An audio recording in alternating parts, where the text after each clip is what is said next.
O Leonel Brizola, junto com o Darcy Ribeiro, implantaram os CIEPs. Para quem não sabe, os CIEPs eram colégio de ensino integral. A criança tinha direito a 3 refeições. Então ela chegava lá, tomava o café da manhã, almoçava, tinha o lanche da tarde. A criança aprendia ciências humanas, sociais, biológicas, ciências exatas. A criança praticava todos os tipos de esporte: futebol, vôlei, basquete, natação. As crianças ainda tinham direito a médicos e dentistas para tratar dos seus dentinhos.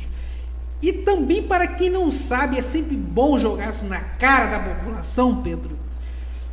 Não era somente as crianças de família que tinham acesso a essa estrutura. As crianças órfãos, moradores de rua também. É verdade. Porque quem não tinha família dormia nos CIEPs e eram educados por um pai e uma mãe social. Isso. O pai social era o bombeiro e a mãe social era uma professora que ensinava os valores de uma família, a função do papai e a função da mamãe na criação de uma criança. Então até família o Estado deu naquela época. Isso destruíram. E eu gosto de citar o nome dos bois: Moreira Franco e Marcelo Alencar. É sempre bom citar o nome dos bois que destruíram esse projeto. Inclusive, um dos dois falou que pobre não precisava aprender a nadar. Isso aqui tem que ficar registrado também. O cara teve a cara de pau de falar isso, tá? E aí, Pedro, sai governador, entra governador, não se fala mais nisso, ninguém ressuscita isso. Hoje em dia, um ou outro fala, mas ninguém mexe. Pedro Porto, caso você se eleja no dia 6 de outubro de 2024 para vereador do município do Rio de Janeiro, qual o teu projeto para a educação pública? Que honra, irmão, que honra. A boa pergunta, ela sempre já dá o caminho da resposta facilitada já. E quando você traz esse fio da história, irmão, que é uma expressão importante, cara, pra gente que se preocupa com o trabalhismo, a gente entende que olhar no retrovisor, apesar de jovem, é fundamental. Porque a maioria das novas figuras políticas que surgem hoje, sendo jovens, querem mudar tudo que está aí, como se isso fosse retrato de alguma coisa. Eu, particularmente, acho que o Rio de Janeiro não está afim de aposta. Esse período do pêndulo político das apostas passou. A gente viu aí o Wilson Witzel no que deu, a gente viu algumas outras apostas aqui, que não vou citar nome para não criar polêmica, mas uma vez em que não é uma aposta mais, a minha tentativa, e eu confesso para você que nem sabia que ia ser candidato, irmão, nem pedi para ser candidato. Eu volto em abril ali de um evento da ONU, justamente falando de educação, em que a gente, num projeto de jovens que a gente construiu, o Construindo Amanhã, que é um projeto que busca pautar a educação integral sob a lente das juventudes. Então a gente olhar para o que são os principais casos de educação integral do Brasil, isso virou uma publicação.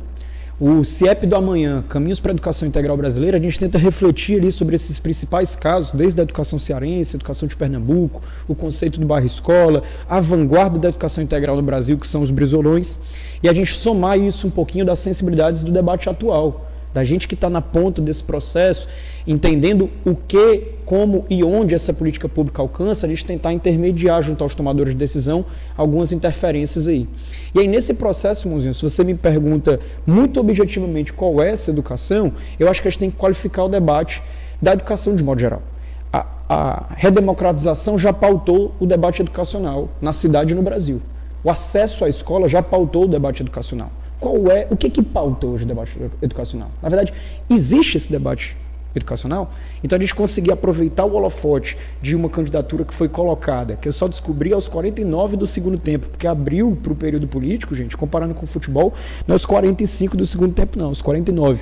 E aí, uma vez descobrindo essa candidatura, colocada pelo ministro da Previdência ali no evento, ali na frente de todo mundo, sem conversar comigo antes, presidente licenciado do PDT Nacional, Carlos Lupe, a gente conseguir colocar o holofote naquilo que a gente quer pautar. E o que a gente quer pautar é esse resgate histórico dos brizolões, porque eles já se provaram transformadores. Ponto. Pelos motivos que você já nos exemplificou e deu como retrato do que funciona. O Darcy Ribeiro tinha vontade de construir mentes. E o Brizola tinha vontade de construir escolas, como ele já tinha feito com as brizoletas lá atrás. Então, essa união foi uma química muito única, e que dali a gente se formou no que é educação integral de fato, que, lembre-se, na época, apanhou da esquerda e da direita para ser implementado. Hoje é moda a esquerda e a direita elogiar a educação integral, dizer que é bonito, dizer que é bom, às vezes até se atrapalhar um pouquinho nos conceitos, achando que educação em tempo integral é educação integral, não são as mesmas coisas. Educação integral é essa complexidade que você está me falando. Do mesmo equipamento público, ele tem a saúde sendo olhada com atenção, a saúde primária, dentição sendo olhada no mesmo equipamento, cultura sendo feita, cidadania sendo construída, a individualização do indivíduo olhando a longo prazo dentro de uma grade curricular comum, ao longo de 6, 7, 8 anos ali, realmente formar um indivíduo para que ele tenha pensamento crítico de como que ele vai se entender no mundo. Seja para o feijão com arroz da educação de qualidade, como você falou, seja para outra área, seja para o esporte, para a musicalidade. A Anitta, por exemplo, que tem desfilado brasilidade aí para o mundo, e eu acho que é alguém que está na boca do povo. A Anitta teve a oportunidade de estudar num colégio que foi criado por Anísio Teixeira, que foi parceiro de Darcy Ribeiro no conceito dessa educação integral. E está aí. A musicalidade se provou uma parte importante de um processo de educação integral, e isso abre portas. Porque a pessoa pode não querer ser um matemático, mas pode querer ser um esportista. E o Brizolão dava oportunidade para isso. Agora há pouco a gente viveu as Olimpíadas e era moda todo mundo bater palma para as medalhas de ouro. Mas eu quero ver quantos líderes que estão apostando em, de fato, dar materialidade para além de projetos paralelos, mas de fato em projetos profundos, da gente conseguir fazer esporte, sendo olhado com profundidade nesse processo da primeira infância e juventude. Se eu pudesse te nomear uma coisa, se eu estiver falando demais, você me brifa, tá, irmão? Mas se eu te pudesse nomear uma coisa em particular que eu acho que é fundamental a gente olhar enquanto vereador da cidade do Rio de Janeiro, é a criação de um comitê pelo fim do analfabetismo escolar. Esse processo é um processo desafiador, mas eu acho que é só a partir do diagnóstico verdadeiro e profundo da educação que a gente consegue apontar os caminhos para a transformação. Existe, ainda mais num pós-pandemia, um processo de aceleração da educação básica que é muito desafiador. E lá no Ceará, em que a gente, segundo o último IDEB, 87 das 100 melhores escolas do Brasil estavam ali apontadas, se começa esse processo orgânico do caso cearense de educação a partir desse comitê, em 2011, em que não foi nem a Câmara de Vereadores, mas a Assembleia Legislativa de lá reúne-se, vendo que os índices não tinham melhorado da educação integral no Estado, apesar do altíssimo investimento refletido em orçamento, em PIB do Estado, na educação, mas os dados não melhoraram, os índices não melhoraram. Então, a própria Assembleia de lá se reuniu na criação desse comitê, e isso que foi o processo que startou algo muito transformador, e a gente vê numa janela de 10 anos, pouco mais disso, algo muito profundo sendo colocado lá e hoje sendo um reflexo de expressão. Então, eu acho de verdade que lá, inclusive, não foi o pioneiro foi aqui. Só que esse processo se perdeu por uma politicagem miúda, como você falou.